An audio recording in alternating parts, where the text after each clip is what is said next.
kombinasi pemahaman dan pengalaman penerapan budaya positif calon guru penggerak Angkatan 9 Kabupaten Pangandaran.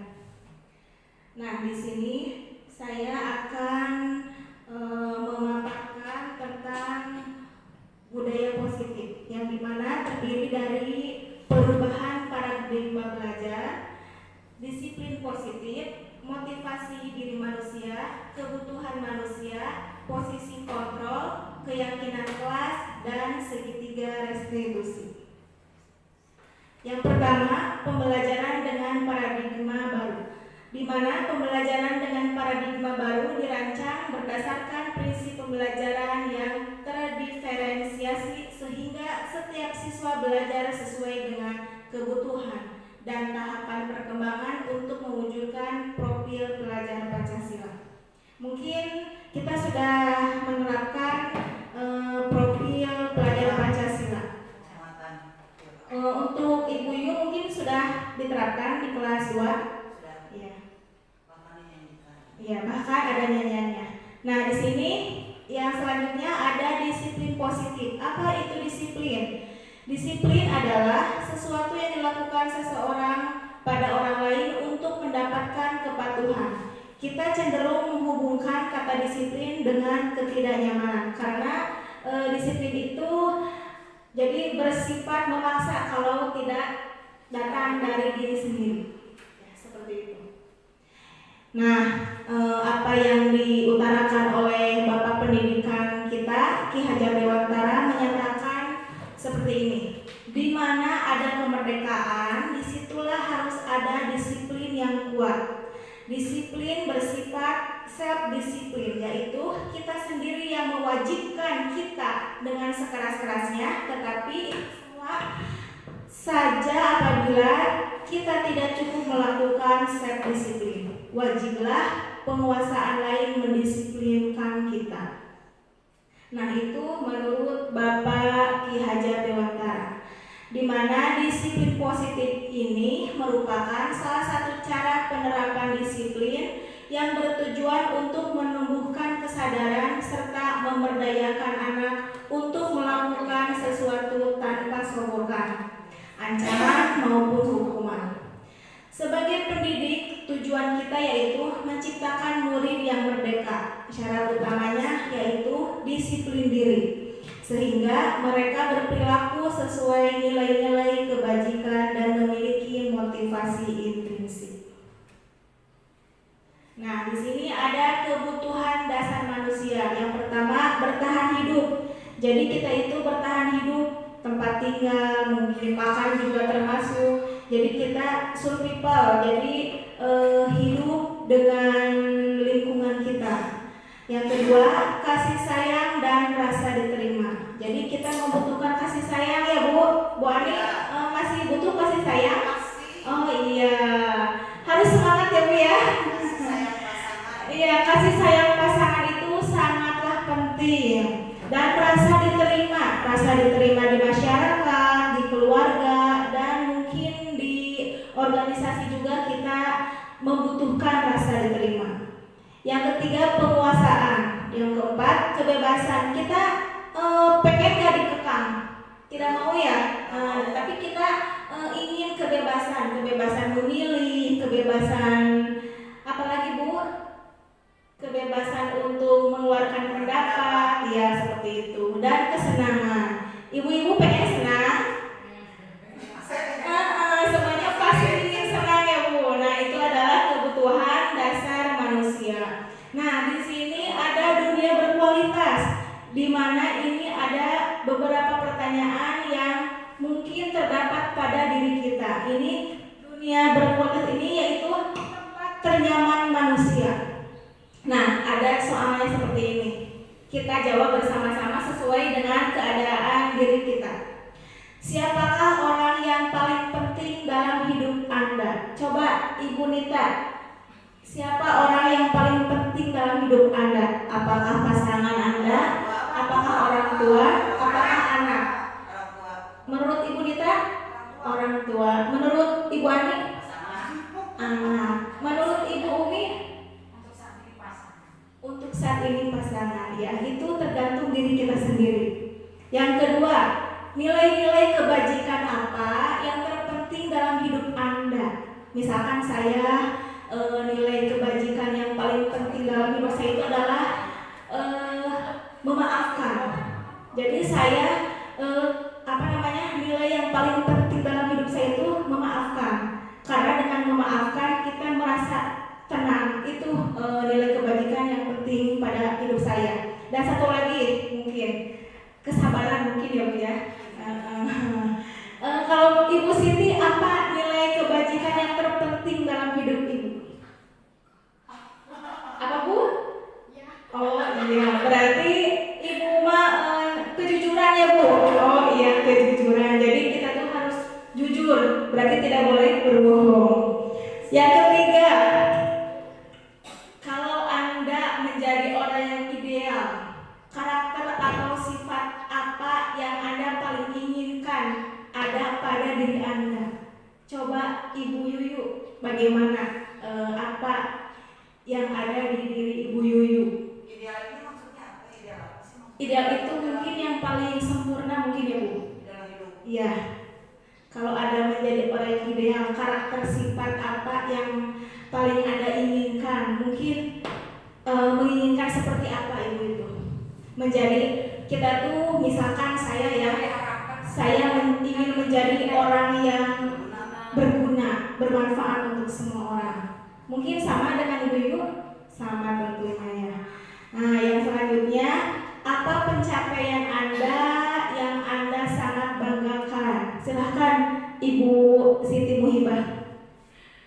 Pencapaian yang sampai saat ini Anda banggakan itu apa? Oh, belum ada.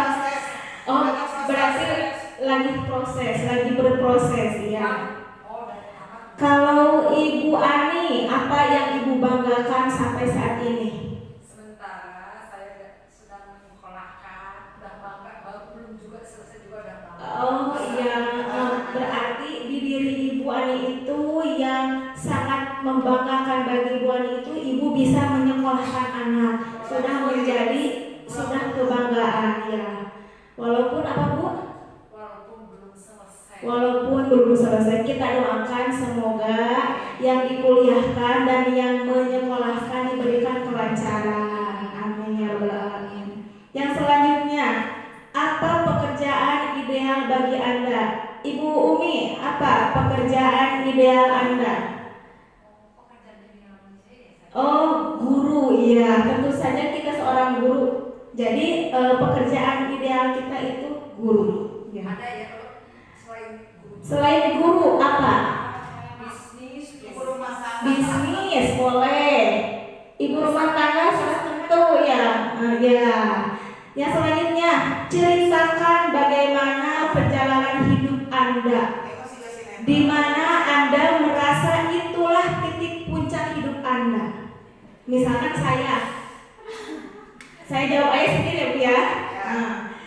Saya menceritakan perjalanan hidup saya bisa sampai saat ini menjadi calon guru penggerak itu awalnya iseng-iseng ya Bu ya, mengisinya iseng-iseng, daftarnya juga niat, tapi alhamdulillah tahap 1 lulus. Coba lagi ke tahap 2, tes mengajar lulus, tes wawancara lulus, dan sampai saat ini saya sedang mengikuti program pendidikan guru penggerak ini menjadi perjalanan hidup yang tidak disangka. Jadi saya tidak tahu kedepannya akan menjadi calon guru penggerak seperti ini. Nah, yang terakhir, apa yang paling bermakna dalam hidup Anda? Bu Nita, yang paling bermakna dalam hidup Anda itu apa? Apa Bu? Oh, yang lain Ibu Ani, yang paling bermakna dalam hidup Anda itu apa? Sudah bisa dihargai sama tetangga, sama saudara juga udah banyak. Iya, benar sekali. Berarti makna hidup Ibu Ani itu sudah bisa dihargai sama murid, sama tetangga, sama saudara, sama teman-teman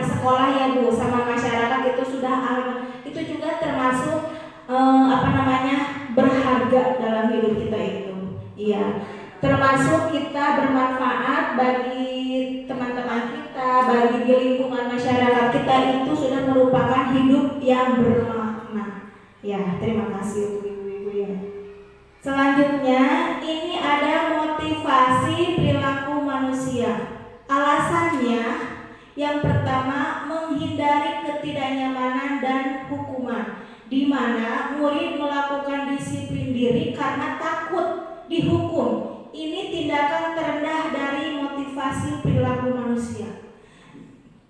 Yang kedua, untuk mendapatkan imbalan atau penghargaan dari seseorang, di mana murid melakukan disiplin diri karena ia menginginkan imbalan motivasi ini satu tingkat di atas motivasi yang pertama. Jadi yang paling terendah itu yang di atas. Jadi menghindari ketidaknyamanan dan hukuman. Yang ketiga, untuk menjadi orang yang mereka inginkan dan menghargai diri sendiri dengan nilai-nilai yang mereka percaya, di mana murid melakukan disiplin diri karena sadar akan nilai kebajikan. Ini adalah motivasi yang akan membuat seseorang memiliki disiplin positif. Nah, jadi poin yang ketiga itu yang harus muncul dari diri kita. Alasan kita mengapa kita memiliki motivasi perilaku manusia, di mana motivasi itu merupakan dorongan yang timbul dari diri seseorang secara sadar atau tidak sadar untuk melakukan suatu tindakan dengan tujuan tertentu. Jadi yang paling baik itu poin nomor 3, ya, di mana seseorang itu menghargai dirinya sendiri dengan nilai-nilai yang mereka percaya. Nah, di sini ada konsep disiplin dengan nilai gagal. Kenapa disebut gagal? Coba kita perhatikan. Hukuman bersifat menyakitkan, tidak nyaman, murid menjadi takut, bersifat memaksa, murid malah menyembunyikan kesalahannya. Dan murid menjadi rendah diri. Nah, itu hukuman. Kenapa bisa disebut gagal? Jadi seperti ini karakter dari hukuman. Yang selanjutnya, penghargaan. Penghargaan ini bersifat tidak efektif. Jadi hanya untuk orang-orang tertentu saja kalau penghargaan. Yang kedua, merusak hubungan. Yang ketiga, mematikan kreativitas. Yang keempat, menghukum dengan sistem ranking. Jadi kita tuh merasa minder ya kalau anak itu mendapat ranking yang tidak diinginkan sesuai dengan keinginannya. Yang keempat, merampas hak menghargai diri. Nah, di sini ada perbandingannya konsep disiplin dengan identitas sukses. Kita lihat konsekuensi, di mana penguatan jangka pendek. Yang kedua, perlu monitoring berkelanjutan. Yang ketiga, stimulus respon. Murid mematuhi peraturan dan menghilangkan waktu untuk merenung. Jadi konsekuensi itu tadinya sudah kita sepakati. Misalkan kalau anak melakukan seperti itu, nanti kamu konsekuensinya seperti ini. Nah, itu disebut dengan konsep disiplin dengan identitas sukses. Jadi anak sudah menyadari sendiri, oh kalau saya terlambat, saya hukumannya pasti disuruh membersihkan WC misalkan. Jadi sudah ada, anak sudah mengetahui terlebih dahulu karena sudah ada peringatannya. Selanjutnya, restitusi. Restitusi itu bersifat murid bertanggung jawab untuk perilakunya. Yang kedua, fokus pada pemecahan masalah jangka panjang. Yang ketiga, murid menghormati dirinya dan orang lain. Yang keempat, teori kontrol atau dirinya memegang kontrol. Yang kelima, murid bersemangat memperbaiki kesalahan. Nah, di sini ada pendekatan restitusi. Jadi pendekatan restitusi ini di mana kita sebagai pendidik itu bisa menyelesaikan masalah murid dengan 3 tahapan. Yang pertama, mengidentifikasi identitas. Yang kedua, tindakan yang salah. Dan yang ketiga, dengan segitiga restitusi atau keyakinan kelas. Nah, di sini ada perbedaannya, Bu, antara hukuman, konsekuensi, dan restitusi. Dengan kasus siswa tidak mengerjakan PR, misalkan hukuman. Hukuman itu biasanya guru dengan gestur tubuh yang menunjuk-nunjuk, atau dengan mata yang melotot, atau dengan muka yang sangar yang ditakuti oleh anak. Guru menghukum berdiri di depan kelas atau menulis di buku tulis berjanji tidak lupa mengerjakan PR sebanyak 100 kali misalkan. Guru marah dan murid menjadi takut. Nah, itu hukuman. Nah, sekarang konsekuensi. Apa itu? Bagaimana konsekuensi? Di kasus siswa tidak mengerjakan PR, guru memberikan konsekuensi untuk mengerjakan PR pada jam istirahat. Guru tegas dan siswa menghormati guru. Jadi konsekuensi itu sudah tahu aturannya. Restitusi, guru menanyakan keyakinan kelas dan membantu siswa menyelesaikan masalahnya. Dan guru terbuka dan siswa menghormati dirinya dan orang lain. Nah, di sini ada 5 posisi kontrol restitusi. Kita mempunyai 5 kontrol restitusi seorang guru, di mana ada penghukum, yang kedua pembuat rasa bersalah, yang ketiga teman, yang keempat pemantau, dan yang kelima manajer. Bagaimana kita membedakan antara kelima posisi kontrol tersebut? Yang pertama, kita ada kasus siswa misalkan datang terlambat ke sekolah. Nah, penghukum bagaimana caranya di posisi kontrol tersebut? Kamu selalu saja datang terlambat, selalu, pasti selalu akhir. Nah, seperti itu penghukum. Jadi menyalahkan anak dengan gestur tubuh yang anak menjadi takut. Nah, yang ini pembuat rasa bersalah. Kamu bagaimana ya? Kamu sudah janji dengan ibu tidak akan datang terlambat lagi. Kamu kenapa ya senang sekali mengecewakan ibu? Ibu benar-benar kecewa sekali. Jadi anak itu merasa dia tuh sudah salah. Ditambah lagi dengan kita sebagai guru menyalahkan murid, jadi anak itu merasa dirinya itu sudah salah, jadi salah lagi karena dibuat rasa bersalah oleh guru. Yang ketiga, pemantau. Bagaimana pemantau itu? Biasanya pemantau begini, peraturannya apa ya?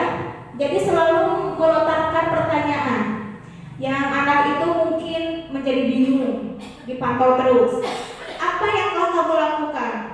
Sanksinya apa? Konsekuensinya apa? Nah, itu adalah seorang pemantau. Ada lagi teman. Teman itu seperti seorang guru dan murid berteman. Bagaimana? Sudah tahu siswanya datang terlambat, ya sudahlah, tidak apa-apa, duduk saja. Nah, itu posisi kontrol seorang teman. Yang kelima, manajer, di mana guru itu bersifat bijaksana di sini. Jadi kata-katanya seperti ini apabila siswa terlambat datang. Apakah kamu mengetahui kesalahanmu? Jadi identitas dulu, apa kesalahan anak itu. Terus bagaimana kamu akan memperbaiki masalah ini? Jadi solusinya. Nah, seperti itu sifat dari seorang manajer. Nah, ibu-ibu, saya mau tanya, kira-kira yang sudah ada pada diri kita itu posisi kontrol yang mana? Apakah penghukum? Apakah pembuat rasa bersalah? Apakah pemantau? Apakah teman? Apakah manajer? Apakah semuanya ada? Sudah dipakai semua, alhamdulillah ya Bu. Iya, sesuai dengan keadaan anak ya Bu. Anak jengkelman, mungkin kita bisa berubah menjadi seorang penghukum. Bagaimana sih kamu tidak bersih menyapu? Nah, seperti itu. Dan mungkin semuanya sudah kita lalui ya Bu, kelima posisi kontrol seperti ini. Nah, diharapkan di dalam guru penggerak ini saya belajar ternyata kita itu harus menjadi seorang manajer. Iya. Tetapi ini sifat manusia seperti ini. Jadi kelima posisi kontrol ini sudah ada pada diri kita semua. Nah, kita harus menjadi seorang manajer, itulah sifat posisi kontrol yang paling idealis. Nah, di sini ada keyakinan kelas. Apa sih itu keyakinan kelas? Yaitu salah satu disiplin positif yang dapat untuk diterapkan dalam membangun budaya positif di lingkungan sekolah. Dengan adanya sebuah keyakinan kelas, dalam setiap kelas diharapkan mampu mewujudkan tujuan dari pendidikan yang lebih berorientasi pada profil pelajar Pancasila. Nah, di sini ada bukti penerapan di kelas 3. Kalau kelas 3 kemarin sudah menerapkan atau sudah membuat keyakinan kelas, di mana keyakinan kelas ini bersifat abstrak daripada peraturan yang lebih rinci dan konkret. Jadi keyakinan kelas ini tidak panjang-panjang, cukup beberapa kata saja. Misalkan bersikap jujur. Nah, seperti itu. Jadi mudah diingat, mudah dipahami, dan kita akan selalu ingat terus dari keyakinan kelas tersebut. Terus semua warga kelas hendaknya berkontribusi dalam pembuatan keyakinan kelas lewat kegiatan curah pendapat. Jadi si anak itu suruh apa yang mereka inginkan di kelas, apa yang mereka mau di kelas, seperti apa keyakinan kelas yang mereka mau. Biarkan mereka mengeluarkan pendapatnya. Terus keyakinan kelas senantiasa dibuat dalam bentuk positif. Misalkan seperti ini. Jangan berlarian di kelas. Itu kan negatif ya. Nah, kita buat ke positif. Berjalanlah di kelas. Nah, seperti itu. Jadi keyakinan kelas itu dibuat dalam bentuk positif. Misalkan, jangan berbohong. Tidak boleh negatif. Jadi harus berkatalah jujur. Nah, seperti itu. Jadi harus bentuk positif. Keyakinan kelas sesuatu yang dapat diterapkan di lingkungan tersebut dan bersedia meninjau kembali keyakinan kelas dari waktu ke waktu. Jadi misalkan kelas 3 sudah membuat keyakinan kelas, apabila nanti naik ke kelas 4 boleh lagi membuat keyakinan kelas yang baru sesuai dengan kesepakatan dari murid dan gurunya. Nah, seperti itu. Jadi tahun ke tahun bisa ganti, tidak hanya terfokus pada keyakinan kelas yang sudah ada. Ya, bisa berubah. Nah, di sini ada prosedur pembentukan keyakinan sekolah atau kelas. Mempersilahkan warga sekolah atau murid untuk bercurah pendapat tentang peraturan yang perlu disepakati di kelas atau di sekolah. Misalkan kita di kelas sama, di sekolah juga misalkan kita membuat keyakinan sekolah. Misalkan saya tidak bukan berarti harus positif, datang tepat waktu. Misalkan itu keinginan saya. Misalkan Ibu Siti jaga kebersihan, boleh. Misalkan Ibu Siti Muhibah, boleh lagi. Jadi setiap warga itu harus mencurahkan kemauannya. Jadi keinginannya bagaimana. Nah, seperti itu. Sama juga di kelas juga sama seperti itu. Jadi kita biarkan anak-anak maunya bagaimana, silahkan ditulis dalam kalimat positif dan tidak banyak, tidak usah panjang-panjang. Iya, jadi boleh nanti ibu-ibu buat di kelas, membuat keyakinan kelas masing-masing. Yang kedua, mencatat semua masukan-masukan para murid atau warga sekolah di kelas agar semua siswa dapat melihat hasil curah pendapat. Nah, setelah nanti siswa atau anak-anak diberi kertas, suruh menulis apa kemauannya, nanti silakan ditempel di mana saja nanti yang anak-anak bisa melihatnya, mudah diingat. Yang selanjutnya, susunlah keyakinan kelas atau sekolah sesuai prosedur pembentukan keyakinan kelas. Ganti kata negatif menjadi positif. Yang selanjutnya, tinjau kembali daftar curah pendapat. Nah, ditinjau kembali oleh wali kelas apakah keinginan ini sesuai atau setuju tidak dengan yang lainnya. Jadi kita harus menanya ulang kepada murid-murid yang ada di kelas atau warga yang ada di sekolah. Setelah keyakinan kelas atau sekolah dibuat, maka semua warga sekolah meninjau ulang dan menyetujuinya. Jadi kalau sudah, nanti ditanya, apakah ini sudah setuju? Apakah ini sudah sepakat? Kalau anak-anak atau warga sekolah bilang sudah sepakat, sudah setuju, berarti sudah bisa dilaksanakan. Kalau misalkan ada yang kurang, boleh ditambahkan. Kalau ada yang tidak setuju, boleh didiskusikan kembali. Yang terakhir, keyakinan sekolah atau kelas bisa diletakkan di dinding kelas di tempat yang mudah dilihat semua warga kelas atau warga sekolah. Nah, di sini yang terakhir ada segitiga restitusi, di mana menstabilkan identitas. Kita semua akan melakukan hal yang terbaik yang bisa kita lakukan. Jadi kalau anak kita melakukan kesalahan itu, tanya dulu. Coba misalkan, kenapa kamu dipanggil sama ibu? Apa kesalahan kamu tadi? Jadi anak itu harus mengingat kembali apa yang tadi, yang dilakukan, kesalahan apa. Yang kedua, validasi tindakan yang salah. Kesalahannya itu di mana?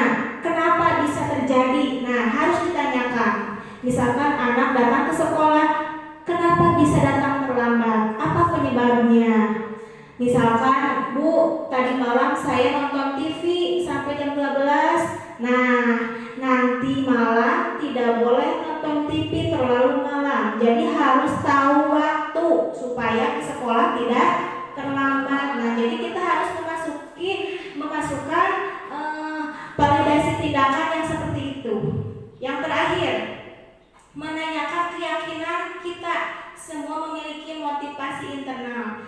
Setelah begitu, kita tanya lagi kepada anak. Nah, masih ingat gak keyakinan kelas yang sudah dibuat di kelas? Jadi anak tuh harus diingatkan kembali keyakinan kelas yang sudah dibuat. Oh iya Bu, ingat apa?